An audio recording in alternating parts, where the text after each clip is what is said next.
Hello guys. तो एक भाई का थोड़ा सा डाउट था। उनका कहना था कि आप जो ये ईटीएफ में एसआईपी करते हो ये किन के लिए है, इसके क्या फ़ायदे हैं और क्या नुकसान हैं, ये थोड़ा बता दीजिएगा।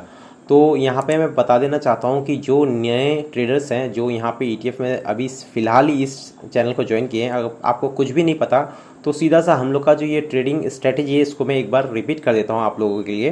तो यहाँ पे क्या है, मान लेते हैं एग्जांपल आपका कैपिटल 1,20,000 का है। तो इसको हम लोग को 60 पार्ट्स में डिवाइड कर लेना है, यानी कि एक पार्ट आपका 2,000 रुपीज़ का हो जाएगा।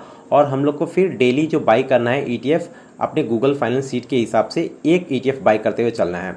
उसके बाद अगर हम लोग इस 60 पार्ट को अगर देखेंगे तो एक महीने में ट्रेडिंग जो डे होते हैं तो 20 डेज़ के करीब करीब होते हैं, एवरेज में पकड़ लेते हैं। तो इस हिसाब से हम लोग 60 पार्ट होगा तो हम लोग 3 मंथ्स तक कंटिन्यू इसमें बाइंग करके चल सकेंगे।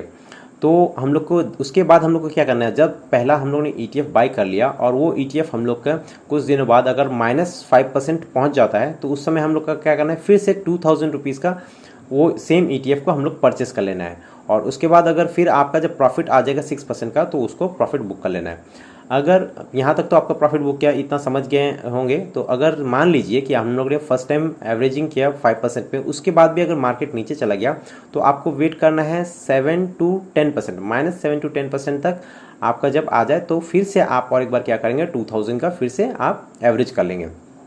फिर इन एवरेजों का जो ओवरऑल होगा उसके ऊपर आपका जब 6% प्रॉफिट आ जाएगा तब आप उसको बुक कर लीजिएगा। तो ये है सिंपल सा हम लोग का स्ट्रेटेजी। और एसआईपी किन लोग के लिए है, एक तो आप अगर नए हैं तो आप इस एसआईपी पर ध्यान मत दीजिए। इस स्ट्रेटेजी पे पहले आप प्रॉफिटेबल बनिए, इसको पूरा अपना भरोसा इस पे जीतिए, भरोसा कीजिए इसके ऊपर और ये आपको पैसा ज़रूर बना के देगा। उसके बाद आप एसआईपी के ऊपर काम कीजिए, या आपका अगर कैपिटल एक्स्ट्रा हो जाएगा तब आप एसआईपी थोड़ा थोड़ा कर सकते हैं। मैं बताऊँगा आगे कि कैसे एसआईपी करना है हम लोग को। तो एसआईपी उन लोग के लिए है जिनका कैपिटल मान लीजिए 1,20,000, जैसे यहाँ पे एग्जांपल के लिए मैंने बताया कि ये आपने 20 पार्ट्स में 60 पार्ट्स में डिवाइड कर दिया। इसके अलावा आपके पास एक्स्ट्रा पैसा है तो आप एसआईपी कर सकते हैं। मान लीजिए कि जैसा कि हम लोग का सिल्वर कुछ दिनों से बहुत तेज़ी से गिरा है तो हम लोग को 5% में हम लोग ने एवरेजिंग किया, उसके बाद भी और मार्केट गिरा 10% में भी हम लोग ने एवरेज किया। तो उसके बाद क्या करना है, जब मार्केट रिवर्सल जब होगा, जैसे कि ये अगर सिल्वर में रिवर्सल आता है तो वहाँ पे हम लोग को थोड़ा थोड़ा खरीदारी करते हुए चलना है। जैसे हम लोग का लॉट 2,000 का तो इसके हिसाब से 5%, इसका 2,000 का 5% का जो है होता है अमाउंट होता है उसको आप एसआईपी कर सकते हैं। तो क्या होगा, जब मार्केट आगे बढ़ माने जब फिर रिवर्स करके ऊपर की ओर जाने लगेगा तो आपको प्रॉफिट जो है वो थोड़ा जल्दी देखने को मिलेगा। और अगर आपको एसआईपी नहीं समझ में आ रहा तो मेरे हिसाब से आप छोड़ दीजिए, सिंपल सा इस स्ट्रेटेजी को, हम लोग का जो स्ट्रेटेजी है इसको फॉलो कीजिए। -5% में आप फर्स्ट एवरेजिंग कीजिए, 6% का प्रॉफिट आ जाता है उसको बुक कर लीजिए। अगर फिर से अगर सेकंड टाइम में अगर ये माइनस फिर से बढ़ते हुए जाता है तो 10% में आप सेकंड टाइम एवरेज कीजिएगा। बस सिंपल सा है, इसी को फॉलो कीजिए। फिलहाल आशा करता हूँ आपका जो डाउट था वो क्लियर हो गया होगा। तो फर्स्ट टाइम अपने चैनल पे विजिट कर रहे हैं तो चैनल को सब्सक्राइब कर लीजिएगा। यहाँ पे मैं डेली बेसिस पे ईटीएफ से रिलेटेड वीडियो पोस्ट करता हूँ। और अपना टेलीग्राम चैनल है फाइनेंशियल फ्रीडम के नाम से, इसको भी सब्सक्राइब कर लीजिएगा। ड्यूरिंग मार्केट आवर कोई भी लाइव अपडेट रहता है या मैं कोई भी पोजीशन बनाता हूँ या एग्जिट करता हूँ उसको मैं यहाँ आप लोगों के साथ शेयर कर देता हूँ। तो चलते हैं अपने ज़ीरोधा के अकाउंट में और देख लेते हैं अपने ईटीएफ्स के होल्डिंग का परफॉर्मेंस कैसा रहा। तो आज का हम लोग का जो डे पीएनएल है वो एकदम 1,200 रुपीज़ के प्रॉफिट में क्लोज हुआ है। और परसेंटेज में देखेंगे तो 1.44% का आज हम लोग का प्रॉफिट हुआ है। ओवरऑल हम लोग का प्रॉफिट एंड लॉस देखेंगे तो 2,226 रुपीज़ का हम लोग का फिलहाल लॉस चल रहा है। तो देख लेते हैं कौन कौन से ईटीएफ में हम लोग को 3% से अबव का प्रॉफिट हो रहा है। तो यहाँ पे बस एक ही ईटीएफ है जिसमें हम लोग को 3% के ऊपर प्रॉफिट हो रहा है। तो सीपीएसई ईटीएफ, इसमें हम लोग को फिलहाल 3.36% का प्रॉफिट हो रहा है। और बाकी जितने भी ईटीएफ है इसमें हम लोग को 3% से कम का प्रॉफिट है। एक बार हम लोग चेक कर लेते हैं कि कौन से ईटीएफ से हम लोग को 3% से ज़्यादा का लॉस चल रहा है। तो सिल्वर आई ईटीएफ, इसमें हम लोग को फिलहाल 7.82% का लॉस चल रहा है। सिल्वर बीज, इसमें हम लोग को 7.30% का लॉस चल रहा है। सिल्वर आई ईटीएफ ये हम लोग का फिलहाल 5.58% से माइनस में है। एचडीएफसी गोल्ड, इसमें हम लोग को 3.32% का लॉस चल रहा है। मोर रियलिटी, इसमें हम लोग को 3.31% का लॉस चल रहा है। और बाकी जितने भी ईटीएफ है इसमें हम लोग को फिलहाल 3% से कम का लॉस है। तो चलते हैं अपने ऑर्डर सेक्शन में और एक बार देख लेते हैं कि आज हम लोगों ने कौन से ईटीएफ्स बाय या सेल किए हैं।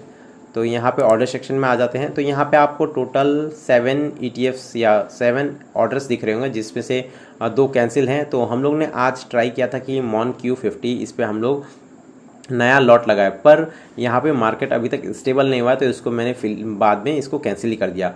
और इसके जगह आज हम लोग ने जो नया ETF फ्रेश ETF बाई किया, फ्रेश लॉट लगाया है, वो PSU BNKI ETF, इसमें PSU बैंक आई ETF, इसमें हम लोग ने नया फ्रेश लॉट लगाया है। और बाकी के जो 4 ये आपको ट्रेड दिख रहे हैं या जो ऑर्डर्स दिख रहे हैं, इसमें हम लोग ने SIP किया। तो PSU बैंक बीज, इसमें हम लोग ने 4 क्वांटिटी ऐड किया है। सिल्वर बीज, इसमें हम लोग ने 7 क्वांटिटी ऐड किया है। सिल्वर आई ETF, इसमें हम लोग ने 2 क्वांटिटी ऐड किया है। और HDFC सिल्वर, इसमें हम लोग ने फिलहाल 3 क्वांटिटी आज ऐड किया है। एक बार मैं आप लोग को पोजीशन सेक्शन में भी ले जाकर दिखाता हूं। तो यहाँ पे आपको पोजीशन सेक्शन में भी 5 पोजीशन देखने को मिल रहा होगा, जिसमें से HDFC silver, PSU bank base, PSU bank आई ETF, इसमें आज हम लोगों ने नया लॉट लगाया, फ्रेश लॉट 44 क्वांटिटी ऐड हुआ है। और सिल्वर बीज, और नेक्स्ट है, लास्ट है सिल्वर आई ETF। और एक भाई का कमेंट था, उनका कहना था कि सर चार्ट देखने का हमें टाइम नहीं मिलता, तो आप डायरेक्ट रिकमेंड कर दीजिएगा कि कौन सा ETF आज बाई करना है। तो उनको मैं समझाता हूँ, इस चार्ट के हिसाब से समझाता हूँ। तो यहाँ पे प्योरली ETF है, कोई भी सिल्वर या गोल्ड नहीं है यहाँ पे। मान लीजिए कि आज मैंने ये चैनल ज्वाइन किया, फर्स्ट टाइम ज्वाइन किया, और मुझे ये चार्ट दिखा, सेम चार्ट दिखा मॉन Q50 का, तो आज मैंने इसको बाई कर लिया। फिर कल अगर सेम चार्ट दिखा, कल मैंने सेकेंड मॉन 100 इसको मैंने बाई किया।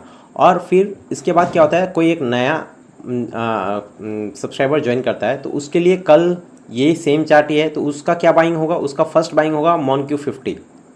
उसके लिए पहला जो ETF होगा मॉन Q50 होगा।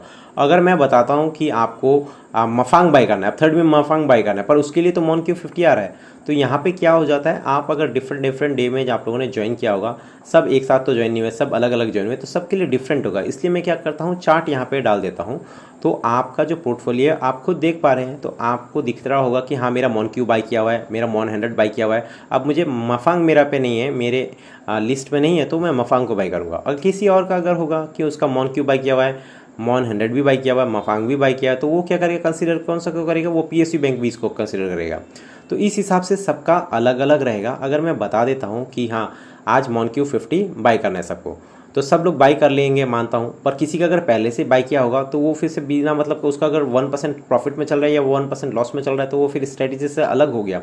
तो ऐसा नहीं है, ऐसा नहीं पॉसिबल है कि एक साथ सबको सेम ETF खरीदा जा सके, क्योंकि आप लोग जो ज्वाइन किए हैं इस चैनल में, वो अलग अलग टाइम पर ज्वाइन किए हैं।